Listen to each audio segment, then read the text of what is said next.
The thaw came early that year, too early for anyone's liking.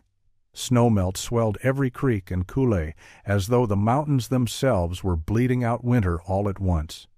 The river below my camp was no gentle frontier ford, but a grumbling brown serpent, tossing uprooted cottonwoods like matchsticks. Men talked of bounty in these lands, buffalo thick as fleas on a wolf, beaver enough to line a king's pockets. But the land took its payment too, in backs bowed, bones broken, and graves unmarked. Spring on the upper Missouri did not arrive, it attacked. I had been trapping along those waters for near 12 seasons by then, long enough to know when the river meant trouble. The night before, its voice had changed deeper, more certain. Water against stone can tell a man more than any map. In my journal that morning, I set down the words as best I could. April 17th, 1834, I observed this day that the river rose 3 hands in the night and tore a portion of the north bank. The water carries logs and ice. Travel dangerous. The Lord made rivers patient, but spring wakes their temper. Downriver lay the trail that passed east toward Fort Union, where Charles Larpenteur kept his ledgers and whiskey barrels fat, always waiting for trappers to wander in lean and leave poorer than they came. I had meant to head that direction for salt and lead in a fortnight, but that morning I stayed. Something in the water's growl told me there'd be need for steady hands. I saw the first wagon crest the ridge at sun-high, 1 ox team leading, then 2 more behind, immigrants green as June grass and twice as hopeful. They came like so many had begun coming, chasing rumor, westward farms richer than dreams, game endless, land free as God's grace. If they found any truth in those tales, it was always hard-won and seldom before hunger or heartbreak had taken its share. I raised my spyglass. Behind the wagons rode a pair of mounted figures, native scouts, Crow by their paint and saddle work. I saw their signal, 2 fingers to horse-neck height, palm down water too high. The immigrants never saw it. They rarely did. The first family reached the bank. Husband, young and wide-shouldered, wife with a baby in arms set to her jaw, a boy of 7 or 8 perched on a feed barrel in the wagon bed. They didn't stop to study the current, nor to reckon how the flood had eaten the bank clean down to root and rock. They tied a rope from the lead ox to a cottonwood trunk, as I'd seen green parties do a false promise to themselves, a way to feel braver than sense would allow. I set down my pipe. "Lord, keep them," I muttered, though prayer alone never held a wagon against spring torrent. The oxen took 3 steps into the water before the sense of beasts overtook the will of men. The front pair balked, lowing deep and frightened. The river took the moment, seized the wagon tongue, lifted it like a child's toy, and spun it sideways. The rope, drawn tight, yanked the cottonwood forward. A crack rang out like musket fire. Bark splintered, sap sprayed, and the rope snapped back, lashing across the father's face. He fell to his knees in the mud. Then the wagon went. It slid sideways, wheels vanishing, then the box filled and rolled. Flour sacks burst pale clouds on brown water tools clanged, bedding unraveled. The boy slid over the edge with a scream. I was already running. The river was ice mean. Water like knives around my knees, then my hips. The child spun by, arms windmilling. I lunged, caught his shirt collar, and felt the fabric tear before I seized his wrist. He weighed nothing. Fear and cold hollow out a body like that.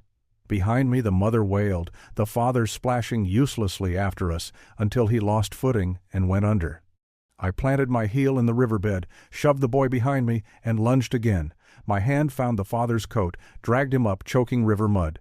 We gained shore breath by breath, step by stubborn step. When we collapsed onto the bank, the child's teeth were chattering so hard I feared they might break. The father crawled to his knees and threw arms around his boy and wife, choking out thanks between coughs. The Crow riders had dismounted, watching with the cool sorrow men earn when they've seen too many fools die. One nodded to me. He did not smile, neither did I. Some settlers downriver had gathered, drawn by noise and misfortune, as ravens to carrion. One old trapper with a face leathered like buffalo, hide spat into the mud and muttered the local truth. I wrapped blankets around the family, built a fire quick as flint will spark. They'd lost near everything, provisions soaked useless, tools gone to the current. The mother sobbed over a sodden Bible, The father stared hollow-eyed at what the water had claimed. The river rolled on, careless and swollen with victory. I wrote again that night, "No man gains mercy from water in flood. Those who rush to cross shall meet their end in haste." A river cares not for courage or prayer, only for depth and patience. The camp quieted at dusk. Wolves called far off. Wet wood crackled in the fire, smoke bitter and thin. The boy lay asleep beside his mother, clutching a scrap of quilt. The father sat staring into coals, guilt heavy on his shoulders as the silt-laden air. I stood at the riverbank a long while, watching moonlight catch on debris sweeping past branches, a broken chest, part of a wagon wheel. A child's doll floated among them a moment before sinking. Men talk of mastering land. They lay rails, raise forts, draw lines on maps. But the earth listens to none of it. Out here, a man survives not by defying nature, but by understanding where he stands in its order. In the hush of that night, I spoke aloud the thought that had been building in me for years, as steady and heavy as the river itself. The current snarled in reply, hungry still. I did not flinch. If the frontier demanded tribute, then I would pay it not in lives lost, but in sweat and persistence. The river did not need to be conquered, only respected, studied, guided like a wild horse, firm but never cruel. No more families would drown here, not if my hands and heart could stand against spring's fury. And in that moment, beneath stars sharp as arrowheads and mountains black against the heavens, the vow formed clean and final. I would build a crossing that the river could test but never swallow. For the first time since the thaw, the water's roar sounded less like a threat and more like a challenge, and I have never been one to turn from a challenge on the frontier. Long before I stood on that swollen bank and swore a vow to tame that crossing, I had already given half my life to rivers. A trapper learns quick that water is both trail and tomb. It carries a man far, but will take him farther still if he ever forgets who commands whom. Every cut on my hands, every scar under my buckskins, was a crade oft a step, lesson purchased dear. I recall a winter on the upper Yellowstone, back when I still ran traps for the American Fur Company and thought a full pack meant fortune. Snow lay hip-deep in the bottoms, and ice crusted the river in great pains that groaned like wounded bull elk when the temperature shifted. We lived in a skin lodge, then 3 of us hunting meat by day and resetting traps by lantern night because the beaver had grown wise to our iron and steel. That winter, the ice tried to kill us twice. The first time was early season. A chinook blew through, warm wind from the mountains melting the edges.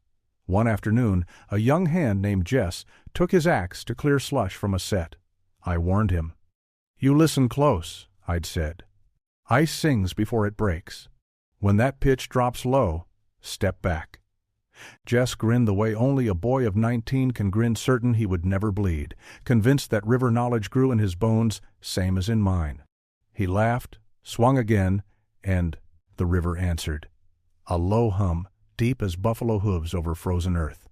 Before he could turn, the ice split like rotten plank. He plunged chest deep, and the river bit him like wolves on a carcass.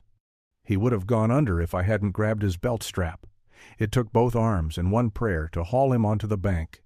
We stripped him bare, rubbed snow across his body, then wrapped him by the fire and fed him hot stones wrapped in rabbit hide. He lived, though he never again mocked the ice. Later that night I etched a line in my journal. When water pretends to sleep, it is only sharpening its teeth. I learned many such lines in those years, from beaver ponds to roaring spring melt. But not every teacher wore fur or rode river ice. Some lessons came from men who knew the land long before my kind blundered into it with steel traps and ambition. I lived among the Apsa-Luk the Crow for a span, trading and riding with them when trapping ran lean. They taught me more of rivers than any white man ever could. To them, water was not obstacle. It was memory. It carried stories, moved with spirit, carved truth into stone. Old Red Goose, who had seen more winters than I can count, once watched me pacing a river bend, studying drift and eddy the way a churchman studies a psalm. He squinted, spat pine ash, and said, "River is a path, but a path that remembers you. Step wrong, and it remembers harder." I asked him then about crossing swollen waters, how he judged safe from fool's hope. He knelt, scooped a handful of sand from the bank, and let the wind take it. Watch this now. River tells its secrets to the ones who listen. He tossed a willow branch into the current. Instead of floating straight, it twisted, hesitated in a pocket of swirling water, then shot forward. See how it talks? River pulls right, pushes left, then hides a deep place there. He tapped his staff where an eddy darkened. Open your eyes wider than fear. Some lessons I wrote. Some I carried in marrow. Years later, riding with Blackfeet scouts during a tense season when white and native mistrust hung thicker than campfire smoke, I saw a bridge built without one nail or iron spike. Lodgepole pine trunks laid in lattice, lashed tight with rawhide soaked overnight to swell and set. Stones filled the crib ends, bearing the timber roots so the very earth held it down. A crossing made not to fight the river, but to sit within its way. I admired that bridge. It spoke of patience, not pride. A man in a hurry would sneer at such work. A man who wanted it to last would learn from it. By then I'd been to Fort Union many times, seen men barter pelts for coffee and tails for whiskey. I'd watched freighters lose teams to the Missouri's greed, rushing to ford when caution begged waiting. Even Larpenteur, who had a trader's silver tongue and a bookkeeper's caution, once shook his head at spring crossings and said, "The river takes what it desires. Man ought not tempt it." Yet men did, always. And I saw the price tools lost, wagons shattered, bodies found weeks downstream. Some floated face down, bloated and pale. Others tangled in willow snags, eyes pale as fish. Slow deaths, lonely ones. In those days, I thought little of saving others. A trapper's life breeds self-sufficiency and suspicion in equal measure. Each man fends for his own, and the mountains keep whatever pieces break off.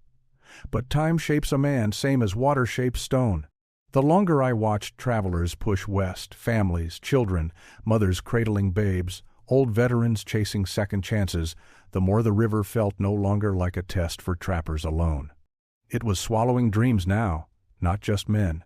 And something in me stirred restless each spring when thaw began and wagon wheels carved hopeful ruts east of the mountains. I had survived rivers by wit, scars, and blessing. Others would not. Men born to plows and towns did not know how to read water's moods. They trusted rope and musket more than current and depth.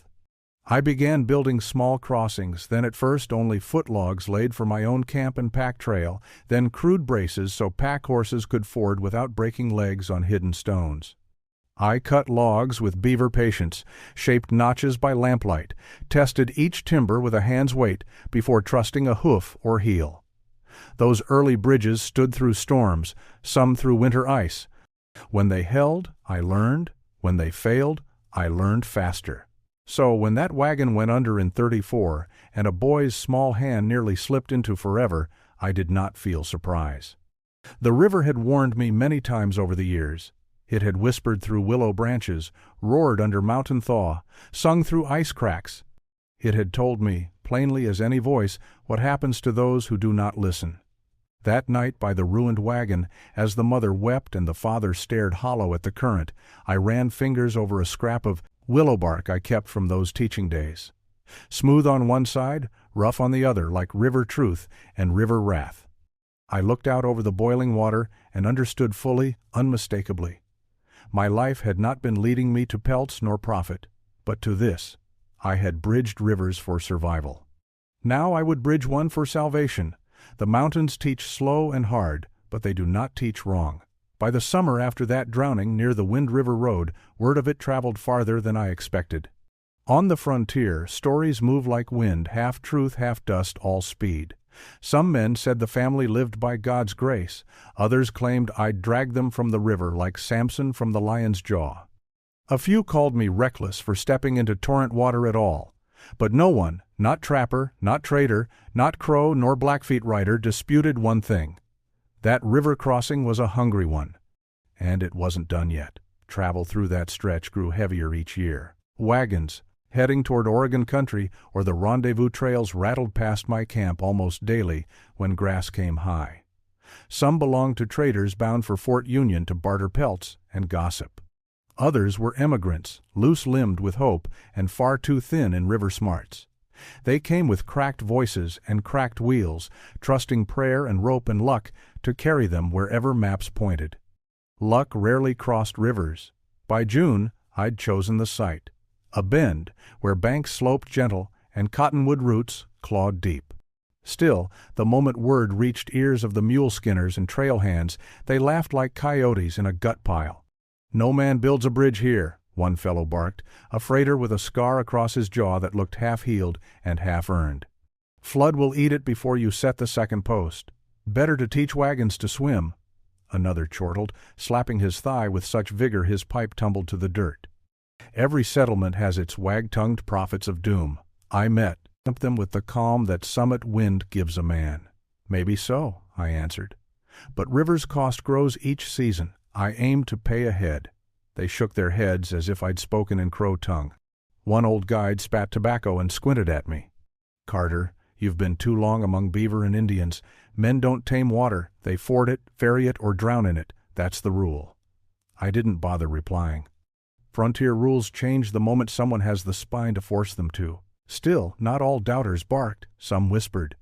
A ferryman downstream, sour-eyed and jealous, muttered that if I meddled, I'd steal his toll business. "Ruin an honest trade," he snarled. "Damn fool woodsman, I paid no mind." A man who profits on fear will always hate another who breeds safety. What mattered was knowing in my bones that the river could be guided, not stopped nor bullied, but guided like a horse with gentle rein. I carried neither surveying chain nor compass like Army engineers back east. My tools were simpler: cord lengths, stakes I carved myself, and a level stone shaped by river time. Each morning I walked the banks barefoot to feel ground softness, measuring earth with my soles as much as my sight. I cut willow rods, drove them firm, then watched water speak to them. If a rod trembled at flood surge line, I shifted plan. If the bank offered rot-soft earth, I abandoned it. The river tested me, and I listened. One evening, a settler's wife, thin, sun-browned, wearing grief like a shawl, watched as I squared 2 stakes in the mud. "My brother drowned crossing just south," she said quietly. "April flood, same as last year. They say you aim to wrestle the river." "No," I replied. "Only to walk beside it, where it will allow." She studied me long, then nodded once like someone placing faith cautiously on a shelf. "If anyone manages, it'll be you. You've river eyes, river eyes." I wrote it down that night by firelight, like a prayer I did not dare speak aloud. Children from a wagon train played near my site one afternoon. Their parents rested oxen and boiled coffee over mesquite coals. One boy pointed at me with pine twig like a scepter. "That's the man building a bridge where river steals wagons." His sister giggled. "Mama says he'll drown and float down to Street Louis with the driftwood." I smiled despite myself. "Best hope I float face up then. Easier for folks to recognize me." Even their laughter couldn't sour my resolve. It reminded me of another line from my journal. "The West laughs at patience, then bows to it." By midsummer, I'd driven test piles, each log soaked and weighted, so the river accepted it rather than fought it. I observed how the current struck them head-on, from side, swirling. A beaver lodge upstream gave me inspiration, angled braces to divert force, not meet it. At night I carved small-scale models from scrap, testing stress by setting stones atop until wood bowed but did not break. This was mathematics learned by ache and observation, not slate and chalk. My teachers had been granite, floodwater, and old crow wisdom. Come August, when rivers shrank to a clearer murmur and grass dried golden under buffalo sun, a preacher stopped by camp.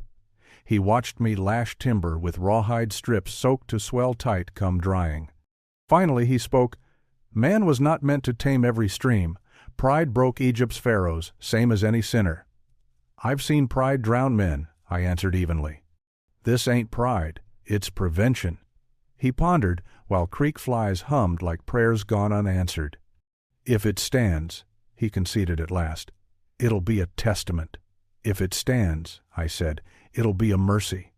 When he left, I marked a cross in fresh soil, not for holy show, but gratitude that some hearts could glimpse purpose, even if others saw madness.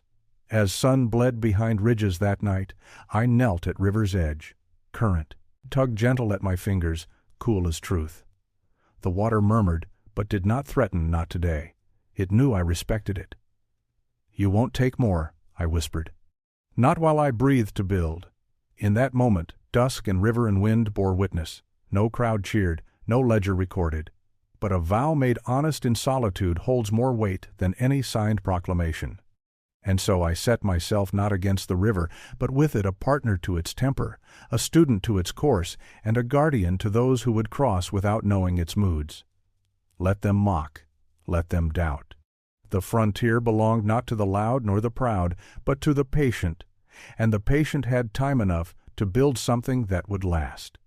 Even if it meant carving each beam with my own 2 hands and teaching a nation slowly that a river does not yield to force, only to understanding. The first frost came early, needling cuffs and stiffening rope before the sun had time to clear its throat over the eastern ridges. Smoke from my fire drifted low and slow. Cold air presses smoke like hard truth. It was time to set the foundation, and foundations must go in before ice grows teeth. I had no sawmill, no iron nails beyond a few in my possibles bag. What I did have was the same tool any man has if he listens long enough to the land: patience. Patience and a hand axe honed to a whisper's edge. Each dawn I felled lodgepole pine from the higher benches, where they grew straight and proud like soldiers standing for inspection. Lodgepole is a river's rival, flexible, stubborn, unwilling to break fast. I limbed each with draw knife and stone rasp, then soaked them in the river days at a time so their fibers would swell, learning the water before they were asked to endure it. The river watched me. I swear that is no fancy. A river sees the man who courts it. It tests him. Some mornings it moved quiet as prayer, a soft hiss against gravel. Other days it snarled, rolling brown foam and spinning. Driftwood like a hawk turns rabbits in its talons. That winter it was mercurial, like it wondered whether this solitary fool might yet give up and go. But the land favored work. And I was stubborn as any mule that ever balked at a harness. I started with cribbing log frames interlocked like fingers, weighted with stone. The crow taught me that trick. A bridge is not built on a river, it is built into it. A river respects what is rooted to earth. Anything else it treats as drift. I sunk the first crib at a narrow bar where cottonwood roots clung thick to soil. The water numbed my calves, then my hips, then my chest, when I braced logs into place. The cold held no malice, only truth. A man either accepts truth or breaks against it.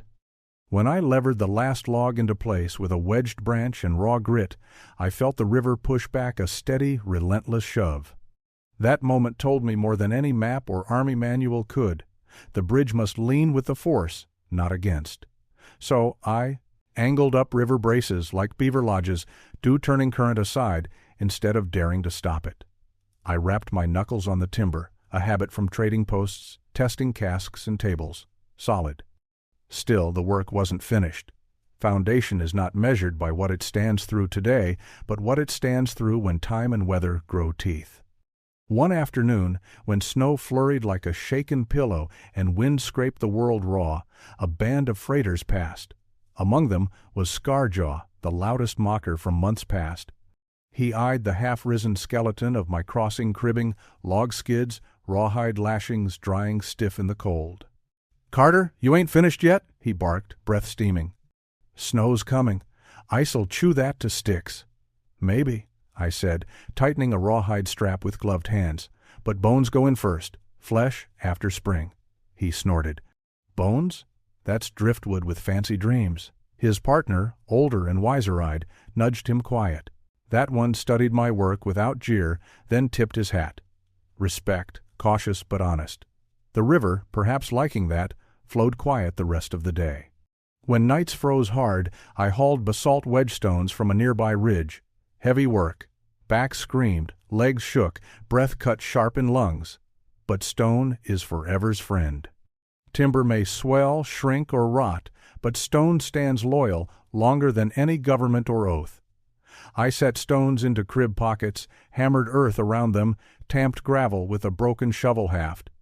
Each strike echoed across the valley. Elk bugled in far timber. Wolves answered. Winter was sharpening itself beyond my hearing, but I worked on. In evenings I rubbed bear grease into chapped hands, stitched moccasins by firelight, and wrote small lines in my journal, more reminder than record: water measures a man. Build true, or drown twice, once in river, once in regret. Mid-December brought thaw, against all wisdom. Snow atop the ridges melted in warm wind. Swelling river without warning. I woke to a thunder of logs battering supports. Debris jammed at my braces, strain moaning through wood like wounded oxen. I did not hesitate. I waded waist-deep, ice-cutting skin, and swung axe to free snared timber. One log struck my thigh hard enough to bruise bone. Another tore glove from hand. The river roared its challenge. Not yet, I growled through clenched teeth. Not this one. Log by log I cut away jam until water flowed smooth again. When I crawled from the current, breath ragged and hands bleeding, the crib still stood. Not perfect, but standing. Sometimes victory is not triumph. It is simply endure again tomorrow. Come January, a young Blackfoot scout stopped by my fire. He studied the rising frame of the bridge, then traced a line in the dirt with his spear butt one side calm, the other turbulent. "You make two rivers," he said. "No," I replied. "One river, but two ways to cross." He gave a rare small smile. Approval from such a man weighs more than applause from 100 fools. When he rode on, wind swirled fresh snow over his trail, as if the land wished to keep his blessings secret. By spring thaw, the bones of my bridge lay firm, cribbing locked, braces true, stone heavy in the belly of each pier. Only decking and rails remained. The river rushed dark and strong, impatient to test what I had dared to plant in its ribs. I touched one chilled log with bare fingers. Sap smell rose faint but honest. "You and me," I murmured. "Season by season, we'll stand." Behind me, the Wind River Range shone sharp and eternal, and I felt myself very small, but set to purpose just the same. Some men seek glory, some seek gold. I sought something humbler, harder, and lasting. A place where children might cross without fear, where wagons might roll without praying to luck, where the river could keep its dignity and men their lives. That winter, the bridge grew bones. In spring, it would learn to breathe. Spring came not with birdsong, but with cracking ice and a sound like the earth, exhaling its long-held breath. The river, once chained by frost, tore free in a fury. Sheets of ice broke and ground against each other like teeth in a starving wolf's maw. The wind carried the scent of thawed mud and distant pine, sharp enough to sting the back of the throat. I knew that smell. It meant two things: the world waking and danger walking with it.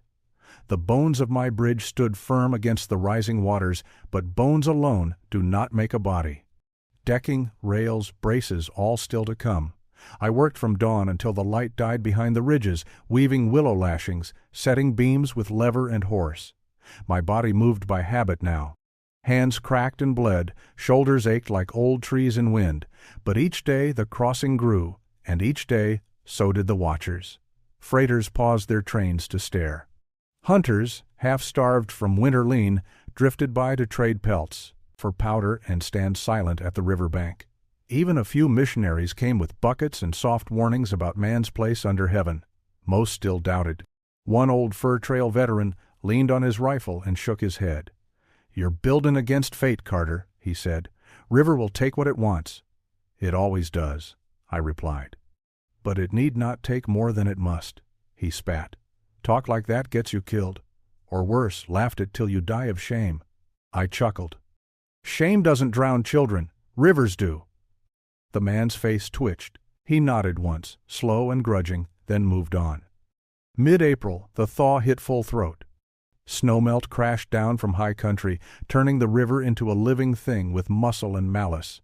Water clawed at banks, chewing earth into soup. The bridge cribbing groaned, timbers shifting like ribs straining under a chest too tight to hold breath. I stepped into the current to check lashings. Ice water bit bone deep. Logs slammed against uprights like battering rams. My boots braced against rock slick with silt, my back arched against the push. For a moment, I thought the river meant to take me as payment for the winter's victory, but I had not spent 12 years learning river moods only to surrender when it growled. I steadied a brace, drove a wedge deeper with stone mallet, and dunked rawhide to tighten. The bridge held. For now. One afternoon, 2 crow hunters rode up, horses blowing steam. I recognized one foxtail, who had seen my first stakes the year before.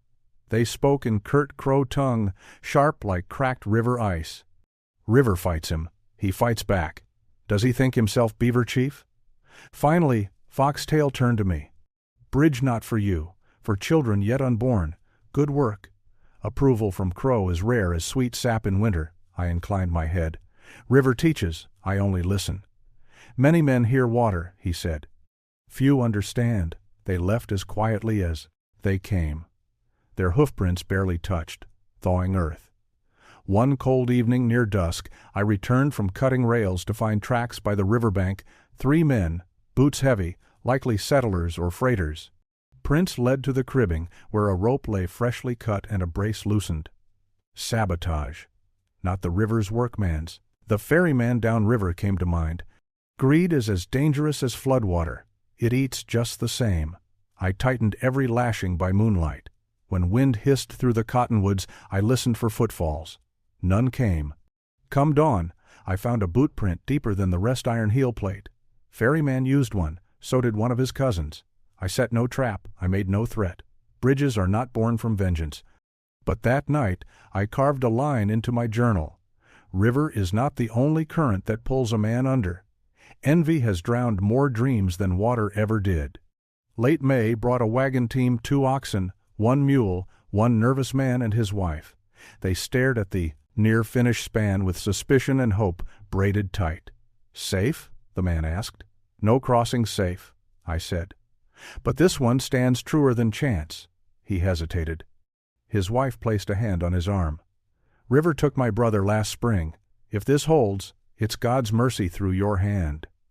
They crossed slow, boards creaking but steady.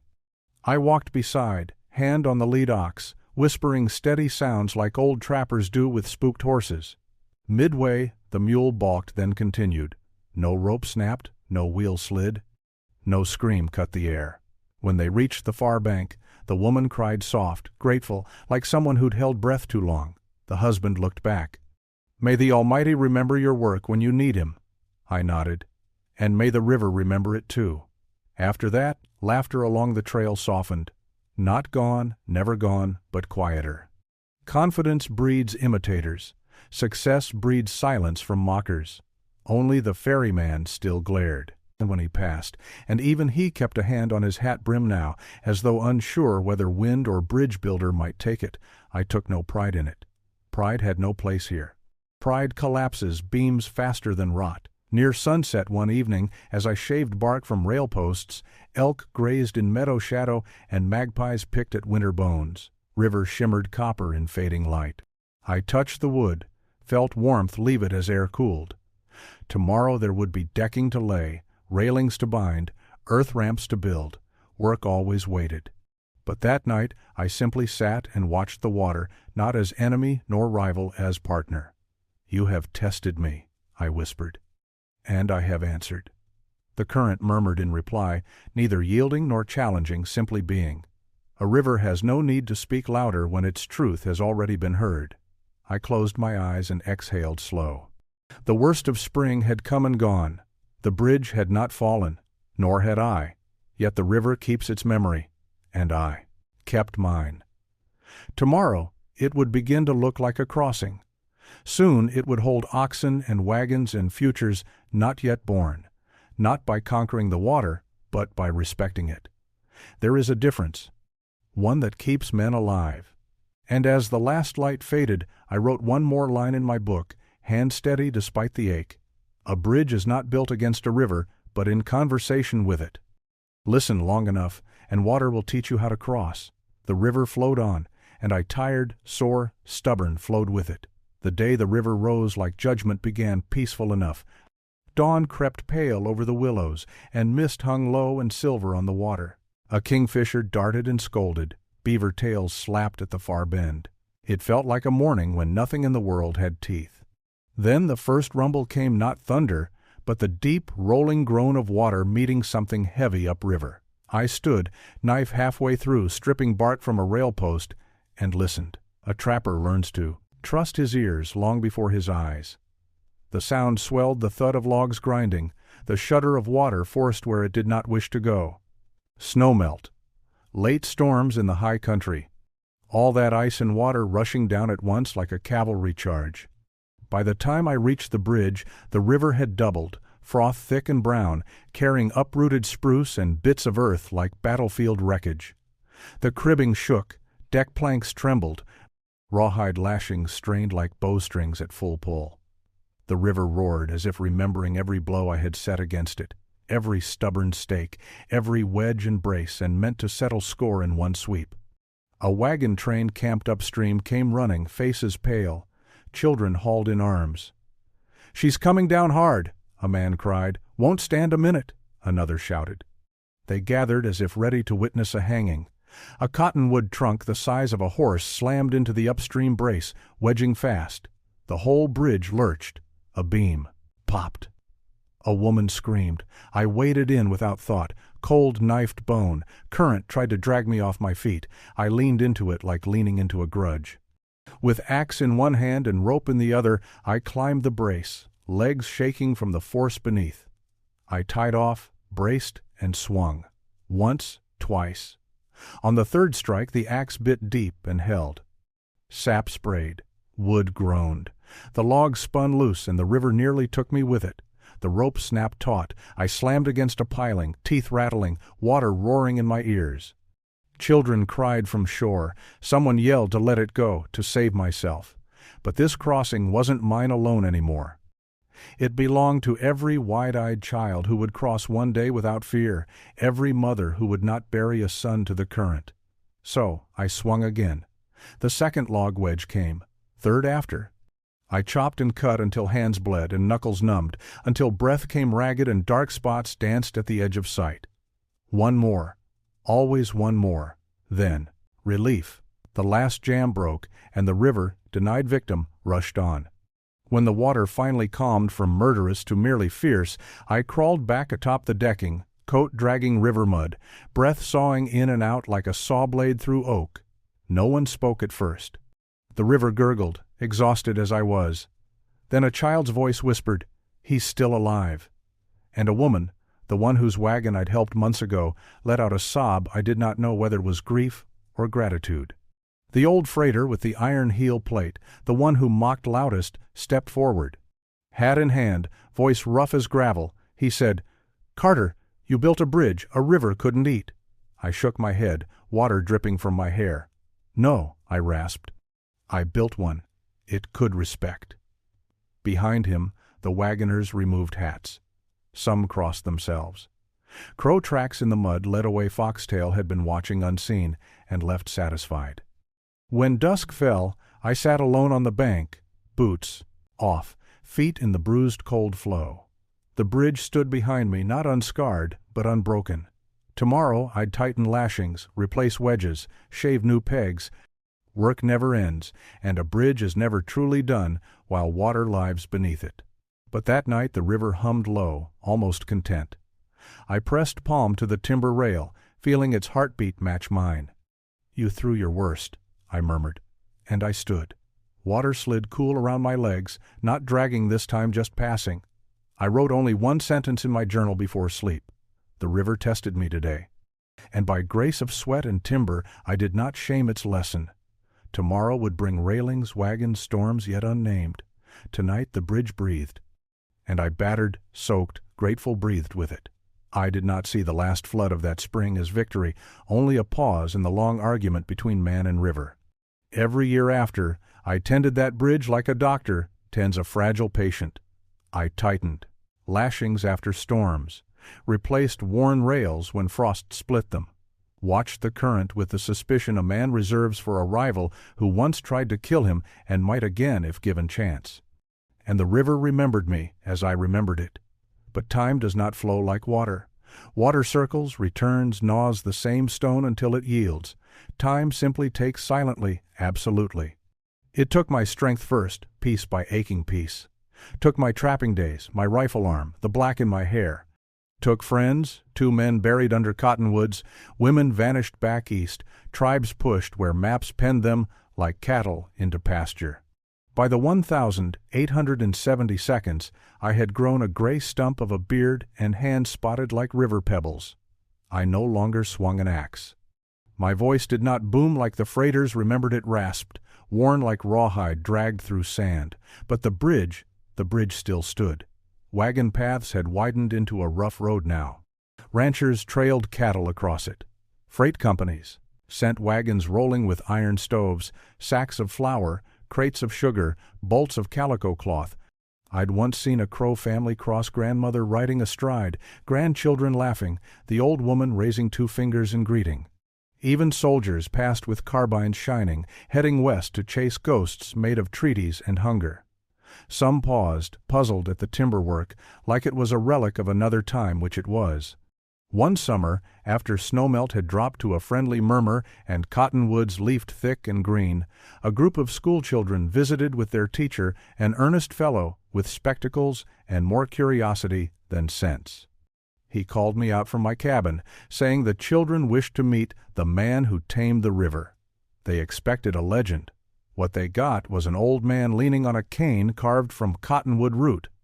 A freckled boy asked, "Mr. Carter, did you build it to be famous?" I laughed a short bark, like old timber cracking. No fame in. Sawdust and wet boots. Boy. A girl with yellow ribbons asked, "Were you scared?" "Yes," I said, "often." A man who says he ain't feared the river is either liar or corpse. That puzzled them. Children think courage means not fearing. They learn later that courage is fear harnessed, not ignored. Their teacher asked, "How did you know it would hold?" I looked out at my bridge, wood silvered by sun and time, braces grown thick with river moss, stone anchoring still firm. Wagons rattled across just then, wood humming under iron rims. "I didn't," I replied. "I only knew I would not let it fall while breath stayed in me." Rivers don't bargain, you match them with patience, not pride. The teacher wrote that down, I think. Scholars love binding plain truth in fancy ink. Late that summer, I made one last walk to the bridge at dawn. Fog lay over the water like soft wool. My hip ached something fierce, each step a bargain with age.